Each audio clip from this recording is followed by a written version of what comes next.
Good morning, all. Happy Wednesday in Davos. It's great to see you here.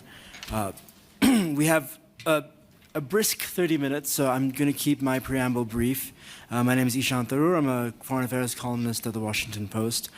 Our session today is revealing the real scale of modern slavery. Today is also the launch at the forum here of the Global Data Partnership Against Forced Labor. And we have 4 constituent members of that partnership at our briefing. And so before we get into this, let me just introduce everyone quickly. We have, to my immediate left, John Schultz, Executive Vice President and Chief Operating Officer at Hewlett-Packard Enterprises. Next to him is Amy Pope, the Director General of the IOM, the International Organization of Migration.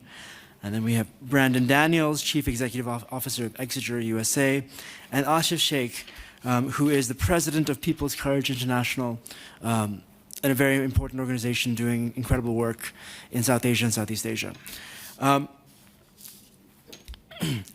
John, I'll start with you. You know, there is an estimated 50 million people who are victims of modern slavery today. That's not a particularly big number given all the crises in the world, but that's still a quite staggering number given how ancient a problem slavery is.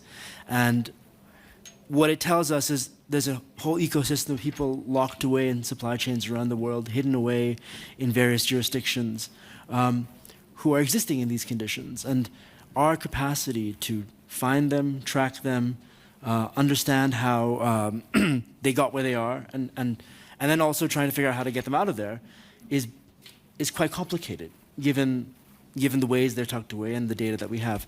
Could you talk a bit more about how businesses like yours examine their own supply chains and the kind of thinking you bring to bear in this sort of work? Sure. Thanks for the opportunity. We think there is at least 50 million people enslaved in the world today, and many people believe we're undercounting that number. And at least 28 million are in forced labor.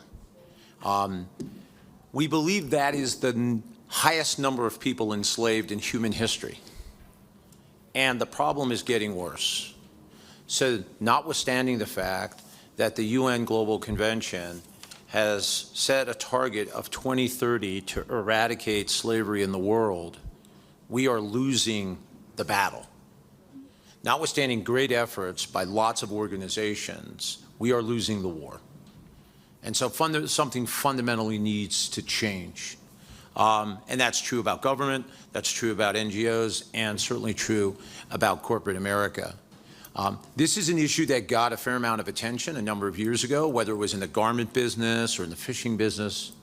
And frankly, I think companies and governments believed that they had taken steps sufficient to change the tide. What we know is that's not the case, that it hasn't worked, we haven't done enough, and so we need to go further. And so for companies, that means being able to track your supply chain from end to end. For governments, it's being more transparent about the data that you have with respect to what's happening in your country. And in NGOs, it's being more cooperative with and more collaborative with the data that you're collecting, whether it's on the ground from actual victims that you've freed to things that you've observed. If we can make all that data available and bring the power of technology, the insights of AI, to that data, we can make everyone who's involved more effective.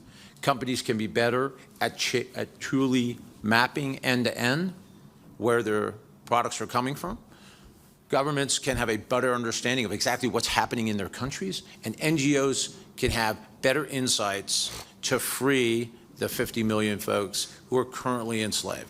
We have to achieve the goal of eradicating slavery. It is the human rights issue of our time.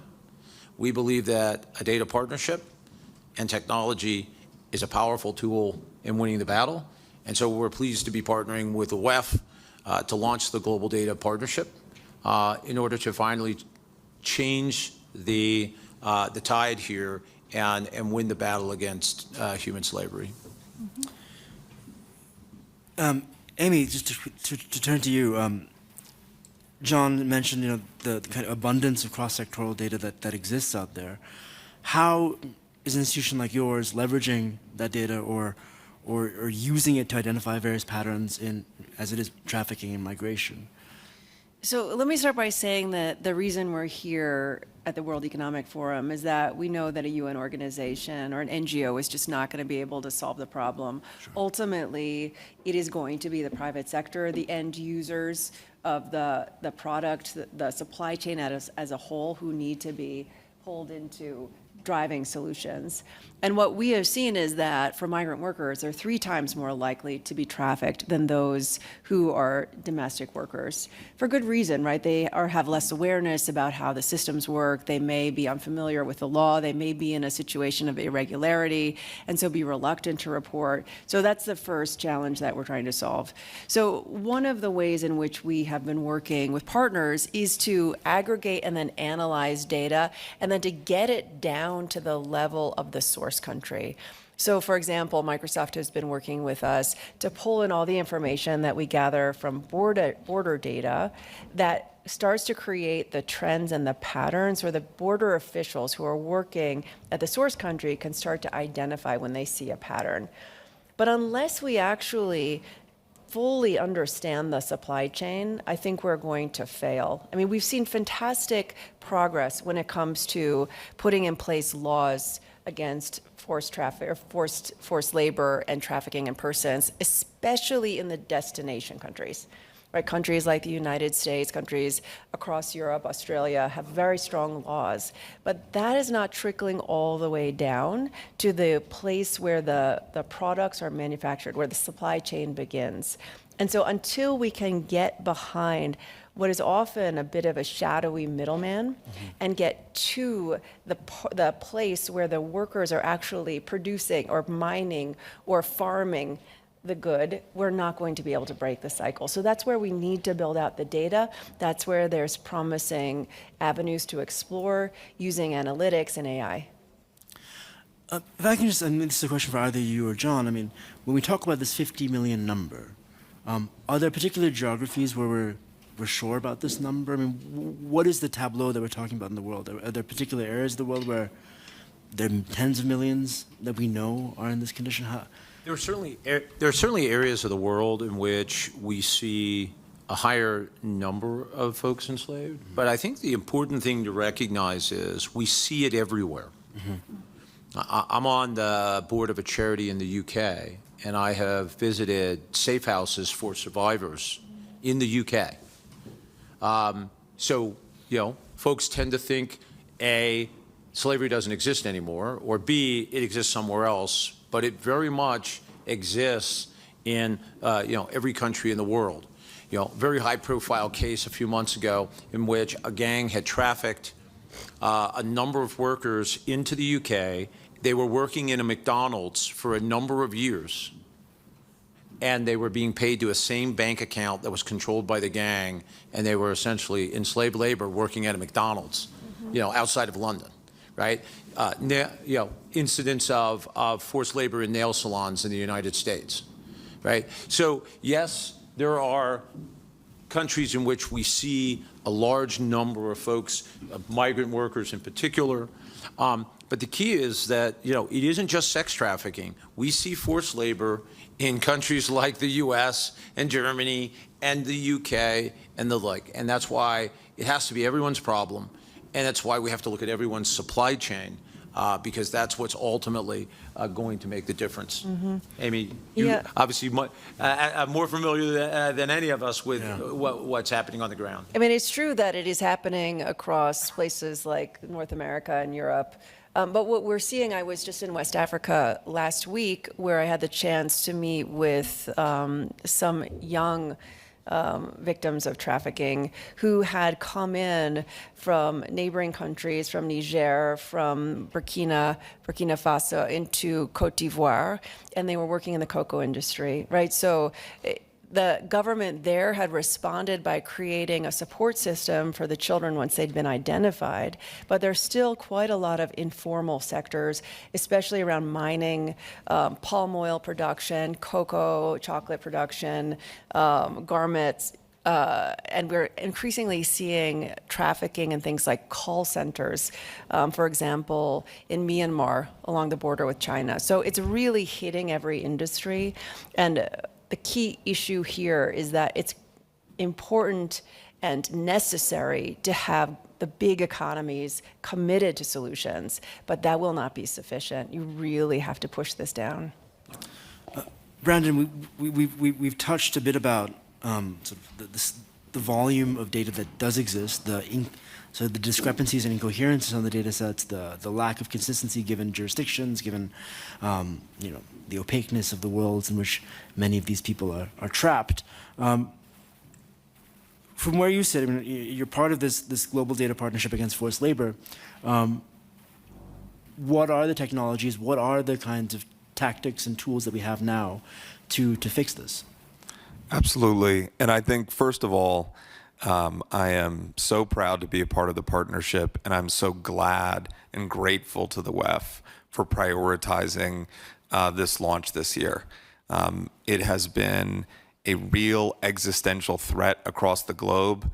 Modern slavery, it is the challenge of our time.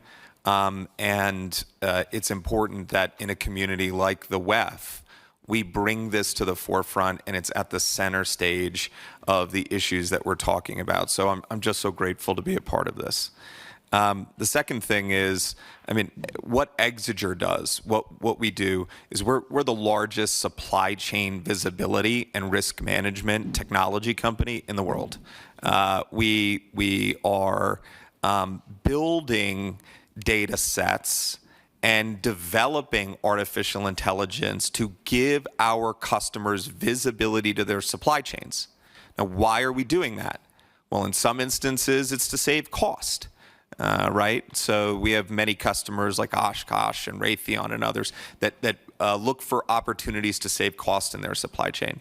In other cases, it's to add resilience. So we have customers like Schneider Electric that have used our technology to build better cyber capabilities throughout their OT environment. And then we also have customers that look to manage compliance, and that is where the modern slavery aspect of supply chain visibility comes about. And where Exeger really differentiates ourselves is we're not just a data company, we're not just a software company, we're not just a services company. Think of us as the hospital for your supply chains. We're helping to rehabilitate the supply chain. And so the way that we think about it is we provide the data and diagnostics. And this problem of data is a huge one. We spend over $50 million a year creating and purchasing premium data from customs brokers, from corporate registries, from global premium data providers, to build that all into a data network that is canonical and well organized.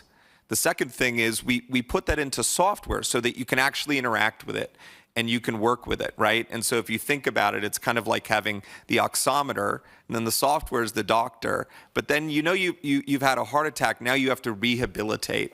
And that's where our expertise in software helps our customers to then rehabilitate these supply chains. But one of the things that's been a driver for our business, and just to give you a sense of this, over the last 5 years, we've grown at an 89% compound annual growth rate. Right? And we were a big business 5 years ago.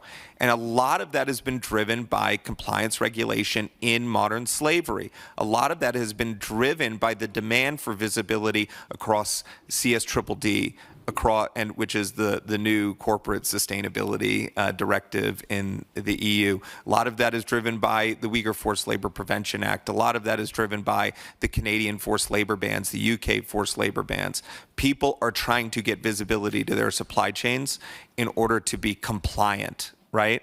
And I think the big thing here is what we've realized over the last year is that the data is not getting out and is not being distributed far and wide enough. Our customers have access to it. They can see where there are challenges in their supply chain, but we talk about this number of 27 million, and we say, okay, in the total sort of global scope, in comparison or in ratio to the total global population, sounds like a small number. But 37 companies were flagged by the CBP just last week for having, for utilizing forced labor, for utilizing modern slavery. And in our data set, we saw 13.1 million purchases from companies using those supply chains across our globe. 13.1 million purchases. We saw 88,000 companies, some of which made the garments sitting on your back today, that are using these supply chains. So we think of supply chains as triangles. They have, one supplier at the top, and then there are 1,000 suppliers at the bottom. They're actually diamonds. We have these core dependencies, and guess what? A lot of them are using modern slavery. A lot of them are abusing for the purposes of economic coercion or just because they can. They're abusing these people, not only in forced labor, but we've had instances where we've worked with NGOs and freed people from slavery, and 13-year-old girls are working in textile factories during the day and then being sexually abused for money at night. And so this is an existential threat for us. And so what we want to do in this data partnership is we want to expose this data to the world and make it so that NGOs, public-private partnerships, and corporations can have a view of this top-down view of the supply chain that we're creating, and have it at no cost. We want to make this so that this is something that, where we're giving these insights into modern slavery, but not creating all of these barriers to visibility that commercial enterprise has. Because supply chain visibility, it'll decrease risk, increase resilience, and reduce costs no matter what. And so if we can make it so we're freeing slaves and not taking the economic advantage of that, I think that's a huge win for the world. I think, and that's also a terrific point to transition to Ashif. You talk about, Brandon, the top-down corporate data that you're collating and organizing for everyone. Ashif, you're sort of working from the bottom up. You're on the front lines in South Asia and Southeast Asia. Could you talk a bit about the work your organization does and the ways in which leveraging this data that we're discussing and the ways in which you're collecting the data also helps mitigate against forced labor conditions and improves the lives of the migrants that you're working with? Yeah. So as Emmy shared, the migrant workers are very vulnerable. And the numbers are huge. So globally, we have about 1 billion migrant workers, and about 75% people are migrating within their country, and about 25% people are migrating cross-border from one country to another country. And both kind of like the people, internal migrants and the cross-border migrant, both are very vulnerable. And basically, when you are vulnerable, so traffickers and exploiters easily exploit these, like the people, particularly like the women and children. And in that context, we are using technology, and technology is a very, very powerful thing to prevent people to fall into the exploitation or forced labor situation. So I can just give you one example.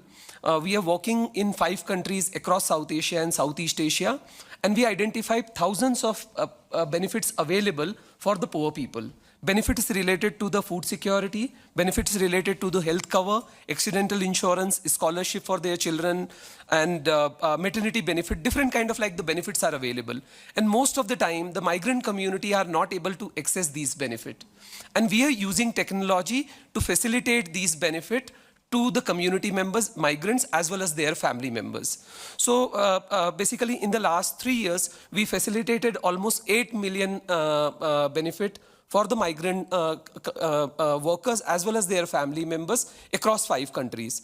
And these kind of like the work and help us a lot to prevent these people to fall into the bonded labor situation or other difficult situation. But same time, technology is a tool. And you can amplify the impact with the use of technology, but at the same time, work with the different stakeholders is very, very crucial. So in our experience, we are trying to work with the national governments as well as the local governments. We are also working with the investor community, industry, and the local community-based institutions or the not-for-profit organization. And each and every stakeholders or actor has a role in this process. So for example, industry provide a safeguarding as well as the grievance redressal system to the worker. And again, technology is very crucial in that kind of like the work. The governments provide various kind of like the benefit and how we can track the benefit, how we can deliver the benefit. In that kind of like the process, again, technology is very crucial. And basically, the local community-based organization helping these workers to ensure safe migration through the pre-departure training or post-arrival training. Again, the technology is important. So basically, for each and every actor, technology is very crucial. And if these different kind of like the actors are using the technology, and if they will share the data with each other, that would create a huge impact. That's our experience across South Asia and Southeast Asia. And I mean, you said you work with 8 million households. I mean, that's an incredible scale. What sort of support do you have to do the work you're doing, and what sort of support do you hope to see going forward? Yeah, so basically, this program that we are implementing at a ground level, this program is a collaboration of the government, industry, and the local community-based organization. For the program, we try to raise resources from the bilateral, multilateral organization, the governments, industry, CSR, and the philanthropic community. So, you know, John, we began this session with John saying that we're losing the war.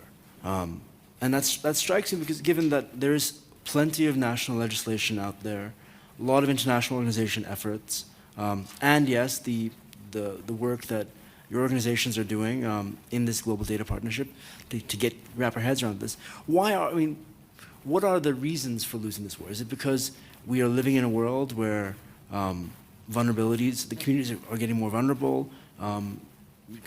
Why are we losing the war, I guess? Yeah, I think there are any number of factors. I do think that we're seeing greater number of people at risk by virtue of war and other dislocation, whether that's climate related or the like.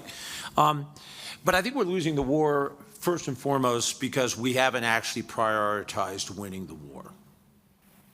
Other things have crowded, knocked the focus on eradicating human slavery from the tops of the list of CEOs, of government leaders, and the like.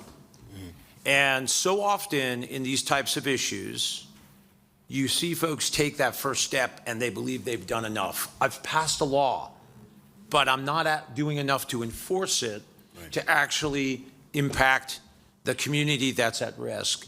I've started to look at my supply chain, and I think I've done enough. I, as an NGO, have focused in my area, but I'm not actively collaborating with and partnering with others to be more effective and help them be more effective. So we're losing the war because we're not prioritizing it, and I think we're not waging it the right way. And what we hope to do with the partnership with WEF and growing out the Global Data Partnership is arm and equip people to be more effective, but it starts by everyone making this a higher priority. Going further in the supply chain, going further in enforcement, being more collaborative and more trusting as an NGO to work with others. And it starts by getting your data together so we can all make better decisions. We only need to look at what happened in COVID with the development of vaccines and how effective we were when people pooled their data with respect to the virus and got it into the hands of folks who could take that and action that data. We didn't create one big vaccine effort. We allowed the AstraZenecas of the world and the Pfizers and the Modernas to develop and provide their own insights and their own genius, but we gave them the raw ingredients that allowed them to do that. We want to copy that model here. But it takes commitment, it takes prioritization, it takes trust. And I think that's the partnership that we're looking to forge with WEF. And there's no better organization right now to lead this effort than the World Economic Forum. And that's why I think we're going to win the war here. Amy, you want to jump in? I think one other piece we need to make clear is that we need to put efforts also into educating and empowering the people who are working in these circumstances. So we have found even basic things like apps around informing people of their rights when they're going to work in another country, helping them to understand how to report when something is going wrong. For example, we've seen people who've been trafficked in domestic servitude inside a house, but because they're behind closed doors, they're extremely vulnerable. So making sure before somebody goes abroad, knowing how they can report it, and then making sure there's somebody on the other side once they've reported it. There are governments that are really pushing the boundaries here. The government of Philippines, for example, has really prioritized their investment in workers who are going abroad. That's the kind of practice that we need to implement across the world, because finding the bad actors who are trafficking people is quite difficult. Empowering people who are going into the workforce to know how to address, identify, respond, report is absolutely key. Then there needs to be consequences. And this is particularly true with recruiting firms. The New York Times did a report not long ago which looked at migrant children who had been exploited in the American workforce. And one of the key factors were recruiting firms who provided the employer with some level of plausible deniability, but actually were exploiting the children who are working. So when there's information about a recruiting firm that is involved in those exploitative practices or some other middleman, putting and identifying those folks, those companies, having a consequence for that exploitation so that others are not relying, at least unwitting, or they're not wittingly relying on those middlemen, is absolutely key, because we often see the same actors do this over and over again. Brandon? I think the one thing also to remember here is that we can get overly focused on risk mitigation, and we did that in the fight against financial crime. For the last 20 years, I've been one of the leaders in the financial crime compliance fight, and anti-money laundering fight, and human trafficking fight. We were the monitor. Exeter was the monitor for HSBC, largest global monitorship in history. We set policy off of that monitorship that every single regulator globally uses.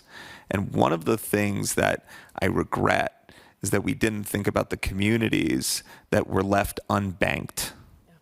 And what I think here happens in many cases when we say we will no longer do business in an area like the Congo, when we say we will no longer do business in an area of Turkey or Turkmenistan where there has been forced labor or there's been child labor, what gets left behind is even more insidious.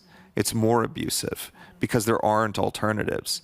And so this has to be a corporate view to not risk mitigation, but actually supply chain rehabilitation, finding those opportunities to use our spend power for good.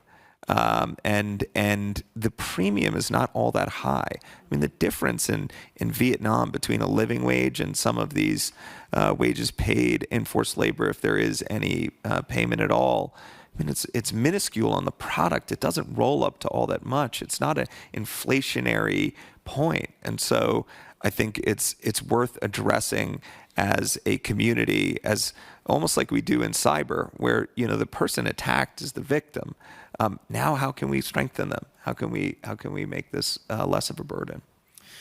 Ashif, we're almost out of time. I'd love to give you the floor to... I will finish in 30 seconds. So basically, when we discuss about the technology, most of the time we thought about the scale.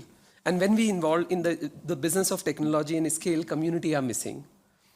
When we discuss about the laws and policies, so we directly or indirectly focus more on the compulsion side or compliance related like the issues. Again, the communities are missing. And when we discuss about the large level tech solution to solve any kind of like the problem, then again community is missing. So I just wanted to make a like the request to the global community. We can like solve the problem at scale. We should use the technology, create a good solution, but also always try to focus more on the local communities and the local solutions. Well, I think that's a good note to end on. Congratulations to the partnership and good luck in the months to come. And thank you again to the forum for hosting this. Thank you. Thank you. Thank you very much.